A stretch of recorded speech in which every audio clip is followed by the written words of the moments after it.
What's going on, guys? Chris here from Signs of Life. Welcome back to the channel. And today we're going to talk about building a better sequence in Vital. There are so many different ways to go about sequencing. You guys hear me talk about it all the time, from using River 3 to Stokas to doing manual sequencing inside of Ableton itself. There are so many different ways you can go about it. But Vital has a unique way that you can use the sample and hold function to control the pitch lock on each of the oscillators. This tutorial is probably inspired by a friend of mine, Cameron from Venus Theory. And I was using one of his presets. I think it was from Altitude for Vital. It was called Abionis. And then when I first discovered it, I was like, wow, super genius. And using those LFOs to sort of modulate the oscillator level in a certain way to kind of create this rhythmic effect, all at the same time, only pressing down one key. So we're gonna build something like that today inside of Vital. All right, so before I start, as always, if you guys feel called to subscribe to the channel, go ahead and do so. Smash that like button on the way in. I really like the direction this channel is going. I'm super stoked to be doing this. So here I have a blank instance of Vital. Now what we're gonna do is we're gonna set up our LFOs first, and then we can start adjusting any other parameter inside of Vital after that, all right? So with this LFO, we're gonna just hit the paintbrush right here, okay? And this paintbrush, we can hold shift down and just start drawing ramps, all right? So it immediately defaults to the down ramp like this. But what we're gonna do is we're gonna actually split it up into 16. So we're gonna up the grid size on the y-axis to 16. And then we're gonna start randomly just kind of throwing down some of these down ramps, okay? And this is gonna create sort of a rhythmic effect. The higher ones are gonna give more sound and the lower ones are gonna give less of a sound.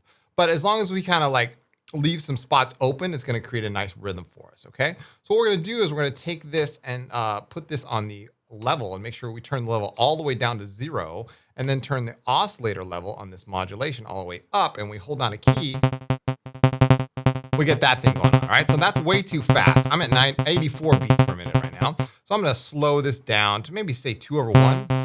All right? I'll adjust my tempo to, like, I say, good old 96. My life at 96 BPM, right? Okay, so that's good. So now we got something going here. Now what you can do is turn off the paintbrush and then select, see how it says a little circle, it has a little circle right above the middle point of the modulation line there. And then you're gonna just kind of hold shift and start dragging those down to get a nice decay curve going on each one. And that gives us a nice sound as the sound goes out. A better curve there, if you will. So that's cool. Now we got something going on this oscillator, oscillator number 1. Now you can choose a different wavetable. I'm just gonna go with something random inside of here, and we can kind of adjust this as we go. And so you see there's so many different ways you can go about this. So I'm gonna just kind of give it a harmonic stretch and maybe give it a squeeze. All right, that's cool. All right, we'll go with that for start, right? So now what we're gonna do is we're gonna do the same process, but we're gonna use that on Oscillator 2, okay? So we're gonna, again, hit the paintbrush, move this grid size on the X all the way up to 16, and then we're gonna kind of hold shift and then randomly make some rhythm. Maybe this one's a little more spaced out. I like to make the second oscillator sort of my bass oscillator. And so this one, maybe we can have less of the notes here and just a couple major strikes. There we go. That looks good. Okay. All right. So then I want to do, I'm going to drag this over to the level, make sure the level is set at 0 and turn the level of that all the way up. And now what you're going to hear is, all right, I'm going to slow this down. Now they're happening at different times. Okay. And that's okay. That's okay. So again, we're going to click the paintbrush off and we're going to hold shift and adjust our decay, if you will, right there. All right. Starting to sound really nice. That sounds like a polyrhythm to me, okay? So now what I'm gonna do is I'm gonna take the random function and set it to sample and hold. Now what I can do is I can drag this over to the pitch of oscillator 1. Now I'm gonna turn off oscillator 2 for a second. Now here's the most important thing, is it defaults to 48. You can see when I hover over it, it says it's at 48. That is what, 4 octaves or something. It's a lot. What I'm going to do is I'm going to enter 12 here as the value. So we're going to go to enter value and enter the number 12 right above the circle of the pie chart of the level that you're affecting. So here we go, just like that. And then you're gonna make sure this is set to 0. So now what happens is the sample and hold is going to affect, okay, the oscillator. And I'm going to snap this to only C. So now what it's doing, it's moving through C in 1 octave. So it randomly sometimes hits the octave of C because I've now snapped it to the note C, and it randomly hits the higher octave of C, all right? So now with a little bit of music theory, you can start adjusting this to make sort of a minor chord, all right? So here we go. We're gonna add an E flat in there. And maybe, say a G.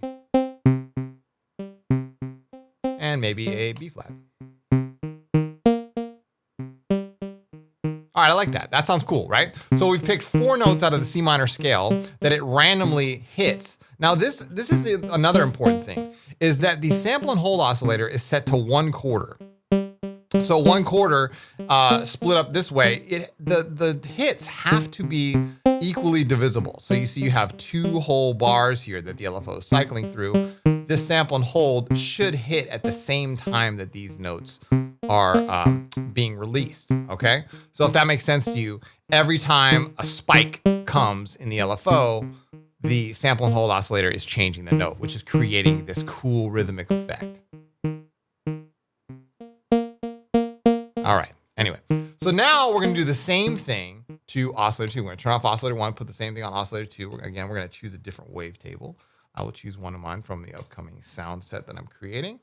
And that's okay, and we'll just stretch it backwards. There we go, and maybe we'll do like a little bend in here. That's kind of cool, all right? So that one's doing that, and then maybe we'll set LFO 3 and we'll put it into a sine, and we will adjust the wavetable position or the frame, okay? And we'll do that slowly, sync, we'll do it slowly. Something like that going on. All right, cool. And now we'll take the sample and hold random 2 here. We're gonna set this to sample and hold, and we will drag this over to the pitch of oscillator 2, okay? And again, selecting just C, okay? And because I didn't set the value, I need to make sure I right click underneath that pi right there, enter value, and we're gonna click 12 to make it only 1 octave. Now what you can do with this one, because it's lower, you can just kind of go like that. Right? That's gonna be the lower octave of it. And maybe I'll select, I don't know, A flat, E flat. That's kind of interesting to me. Okay. Now here's what I do. I'm gonna turn on this one right here. Now we haven't even applied any effects. Maybe I can make this one. I'm gonna right click and say enter value. How about 24? Okay, 24. There we go. There we go. Now that's without any filters or anything. We haven't even adjusted that yet.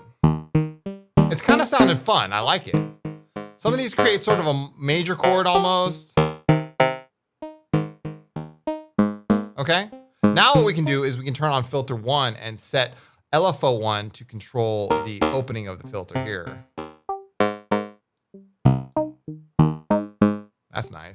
And then maybe filter 2, we'll select something different. Maybe we'll do like a combing filter here, like a flanger.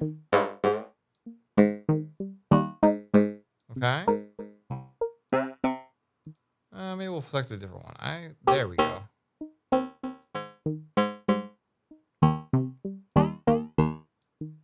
Interesting. Now that's not even using any effects, right?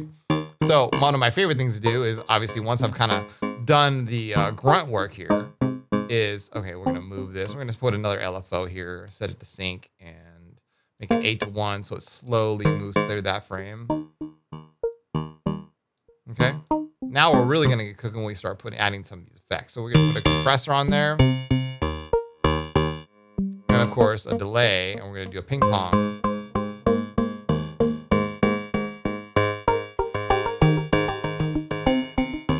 Now you're really starting to hear that effect.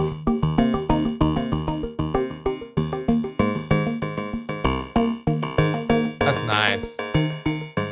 And maybe you can just kind of pitch this back up. Maybe it doesn't have to be all the way.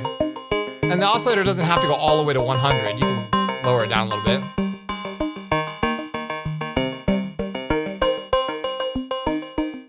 That's interesting. Wow.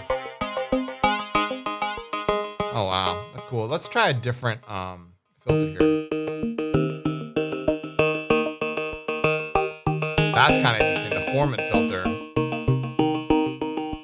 And then we'll do the split stereo trick where we split the stereo up. Let's do that. And then we'll randomly split the stereo.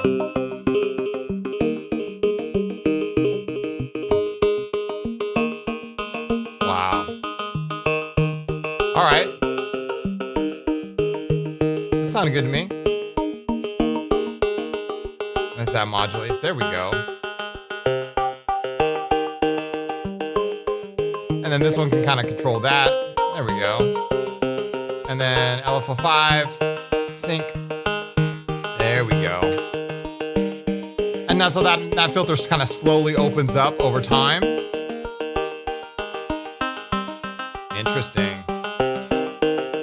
So as you can see, I'm only holding down one key here. And it's like you have all kinds of movement here. And that's what's so exciting to me about Vital and the ability to use the sample and hold function along with the pitch lock to create really cool polyrhythms. Now what you can also do is instead of having these LFOs in trigger mode, you can set it to seconds and we can adjust it. I'm not gonna do that now, but if you set that to seconds, then you're really gonna start getting some polyrhythms. I mean, they're gonna start flowing in and out, things are gonna happen at different times, and if that's the desired effect, then you're more working with something like an unclocked modular system, if you will, okay?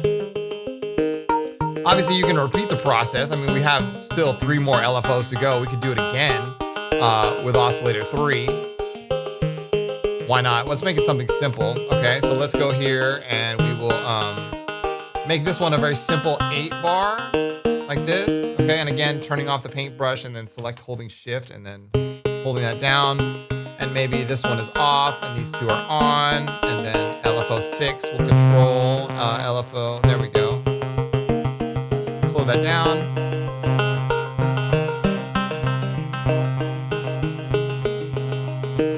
All right, cool. And then that can be also be affected by right there. Or we'll put it here. Like that. Nice. So every once in a while it hits. All right, we'll change the wavetable. There we go. Yeah.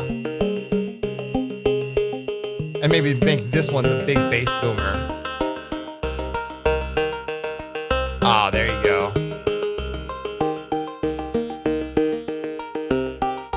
Aha. Yeah, you see that?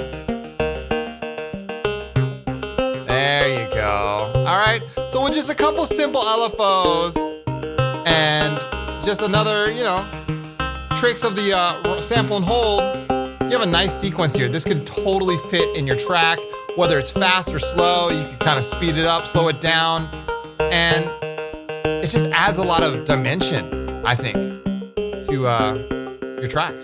So anyway, that is building a better sequence in Vital. Hope you guys like this tutorial. If you guys want to see more stuff like this, I feel like this channel, this is only the beginning. We're just getting started here on Signs of Life. So again, thank you guys so much for joining me today. And if you got any thoughts about sequencing in Vital, make sure to leave those in the comment section down below. All right, my name is Chris from Signs of Life, and I will see you all on the other side.